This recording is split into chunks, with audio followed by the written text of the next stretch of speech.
देहरादून में आयोजित किया जा रहा है।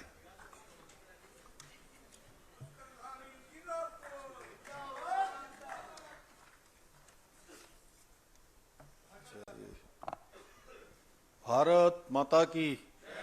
भारत माता की जय। बाबा केदार, बद्री विशाल भगवान की, जागेश्वर धाम की, पूर्णागिरी मैया की, गोलजू महाराज की,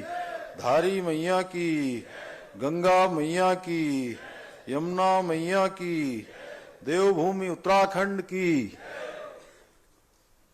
राज्य स्थापना के रजत जयंती वर्ष पर आयोजित प्रवासी उत्तराखंडी सम्मेलन में हम सबको जिनका मार्गदर्शन मिला, श्रद्धेय कोश्यारी जी, दिल्ली विधानसभा के डिप्टी स्पीकर आदरणीय मोहन सिंह बिष्ट जी, टिहरी विधानसभा के हमारे लोकप्रिय विधायक आदरणीय किशोर उपाध्याय जी, फिल्म अभिनेत्री और जिन्होंने पिछले वर्ष भी इस कार्यक्रम में प्रतिभाग किया था, हिमानी शिवपुरी जी, दून विश्वविद्यालय की कुलपति प्रोफेसर सुरेखा डंगवाल जी, मुख्य सचिव उत्तराखंड श्री आनंद बर्धन जी, मुख्य सचिव राजस्थान श्री सुधांशु पंत जी, जिन्होंने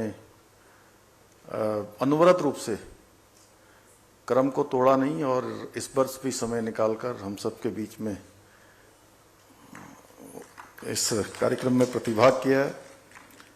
श्री पुणेश गुररानी जी, निदेशक टेक्सटाइल भारत सरकार, आर के सुधांशु जी, कार्यक्रम में उपस्थित हमारे विभिन्न विभागों के सभी प्रमुख सचिवगण, सचिवगण, भारतीय जनता पार्टी के हमारे मुख्य प्रवक्ता श्री सुरेश जोशी जी, कुंदन जी, महानिदेशक यूकॉस श्री दुर्गेश पंत जी और सभी विभागों से आए हुए सभी अधिकारीगण, और आज जिनके निमित्त ये कार्यक्रम यहाँ पर प्रत्येक वर्ष की भांति इस वर्ष भी आयोजित हो रहा है, ऐसे पूरे देश भर से आए हुए सभी हमारे प्रवासी उत्तराखंडी भाइयों एवं बहनों, मैं सबसे पहले आप सभी को राज्य स्थापना के रजतोत्सव के कार्यक्रम में आयोजित इस प्रवासी उत्तराखंडी सम्मेलन में देश के कोने कोने से पधारे सभी प्रवासी उत्तराखंडी परिवारजनों एवं उपस्थित सभी महानुभावों का मैं हृदय से स्वागत करता हूं, आप सबका अभिनंदन करता हूं और आप सभी को राज्य की रजत जयंती वर्ष पर्व की भी हार्दिक शुभकामनाएं देता हूं। आज इस ऐतिहासिक अवसर पर देश भर में देवभूमि उत्तराखंड की लोक संस्कृति का प्रतिनिधित्व करने वाले सभी भाई बहनों के बीच में उपस्थित होकर सच में मुझे भी बहुत हर्ष की अनुभूति हो रही है, क्योंकि मैं जब देश के विभिन्न विभिन्न स्थानों पर जाता हूं तब आप अलग अलग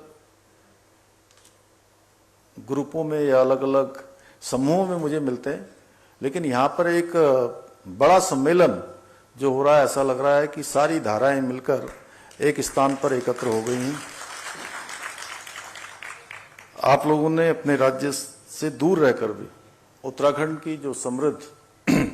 सांस्कृतिक विरासत को न केवल संजोए रखा है, बल्कि आप लोग इसे हमारी भावी पीढ़ी तक,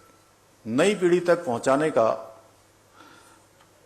प्रशंसनीय कार्य, जिसकी जितनी सराहना की जाए उतनी कम है, उसको आगे कर रहे हैं। यदि मैं कहूं कि आप हमारे राज्य के सच्चे ब्रांड एम्बेसडर हैं तो इसमें कोई अतिशयोक्ति नहीं होगी, क्योंकि उत्तराखंड की पहचान और गौरव को नई ऊंचाइयों तक ले जाने का आप सबके द्वारा लगातार प्रयास किया जा रहा है।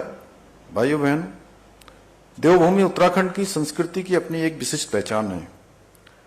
हमारी भाषा, बोली, व्यवहार, उसमें जो आत्मीयता झलकती है वह हम सभी को एक दूसरे से जोड़े रखती है, एक दूसरे से जोड़ने का काम करती है। जब भी कोई उत्तराखंडी अपने घर गांव से दूर किसी अन्य देश राज्य में बसता है, किसी नए स्थान पर जाता है, तो अपने साथ अपनी देवभूमि की संस्कृति, परंपराएं, बोली, खान पान और अपनेपन की भावना को भी लेकर जाता है। मैं ये बात अपने स्वयं के अनुभव से बोल रहा हूं, क्योंकि पिछले 4 वर्षों में राज्य के मुख्य सेवक के रूप में मुझे देश विदेश के अनेक शहरों में अपने प्रवासी उत्तराखंडी भाई बहनों से मिलने का शुभ अवसर प्राप्त हुआ। मैंने उनसे मिलकर अनुभव किया कि वो चाहे उत्तराखंड से मीलों दूर क्यों न रह रहे हों, परंतु आज भी वो अपनी जन्मभूमि से, अपने पूर्वजों के स्थानों से, अपने पैतृक स्थानों से, अपनी जन्मभूमि के प्रति उनके हृदय में गहरा और भावनात्मक लगाव है। वो अपनी जड़ों से आज भी जुड़े हुए हैं। उन्हें यहाँ के विकास कार्यों, सांस्कृतिक परंपराओं, सामाजिक परिवर्तनों और जनजीवन की गतिविधियों में गहरी रुचि रहती है। वे निरंतर ये जानने के इच्छुक रहते हैं कि अपनी मातृभूमि उत्तराखंड में क्या क्या नया हो रहा है। जैसे कुछ लोगों ने यहाँ पर अपने विचार साझा किए, तो उनके विचारों को हम लोगों ने सुना होगा, तो सच में वो भले ही किसी स्थान पर रहकर, देश और दुनिया में रहकर उन्होंने अपना मान सम्मान बनाया है, अपनी अनेक उपलब्धियां हासिल की हैं, अनेक ऊंचाइयां उन्होंने प्राप्त की हैं, लेकिन उनका जुड़ाव अपने पैतृक स्थान से किसी भी प्रकार से कम नहीं हुआ है। किसी प्रकार से भी उनकी रुचि और उनका जुड़ाव कहीं भी कम नहीं हुआ है, क्योंकि सभी लोग देश में, दुनिया में जहां भी रहते हैं, वो जानना चाहते हैं कि उत्तराखंड में क्या नया हो रहा है, कौन से नए परिवर्तन हो रहे हैं और राज्य किस दिशा में आगे बढ़ रहा है। हमें समय समय पर प्रवासी उत्तराखंडियों को, सभी को बहुमूल्य सुझाव और विचार भी प्राप्त होते रहते हैं। पिछली बार भी आप सब लोगों ने यहाँ पर पूरे दिन भर अलग अलग सत्रों में अपने अपने सुझाव आप सब लोगों ने दिए थे और उसका संकलन भी यहाँ पर किया गया था और एक नई शुरुआत, एक नवाचार हमने यहाँ पर प्रारंभ किया और मुझे खुशी है कि उस नवाचार को आगे बढ़ाने में आप सब ने भी बहुत योगदान दिया है, क्योंकि पूरे देश के कोने कोने से आप लोग यहाँ पर आते हैं। ये संख्या, मैं ऐसा मानता हूं कि सैकड़ों लोगों की संख्या नहीं है। ये संख्या हमारी उन लोगों की है जिनके बारे में मैं अक्सर कहता हूं, जब लोग मुझसे पूछते हैं कि उत्तराखंड की जनसंख्या कितनी है, तो मैं कहता हूं कि जितनी हमारी उत्तराखंड की जनसंख्या है, उतनी ही जनसंख्या पूरे देश और दुनिया में भी है। तो मैं ऐसा मान सकता हूं कि आप लोग उतनी ही जनसंख्या, उतनी ही संख्या के लोगों के प्रतिनिधि के रूप में या क्रीम के रूप में आप सब यहां पर उपस्थित हुए हैं। आप सबके अनुभव और दृष्टिकोण हमारी नीतियों, विकास योजनाओं को और अधिक प्रभावी और जन केंद्रित बनाने में सहायक सिद्ध होते हैं। इसलिए हमने राज्य में प्रवासी उत्तराखंड परिषद का गठन किया है, ताकि राज्य के सर्वांगीण विकास में देश विदेश में रह रहे हमारे सभी भाई बहनों के अनुभव, सुझाव और उनका सहयोग प्राप्त करने में हमें सुविधा मिल सके।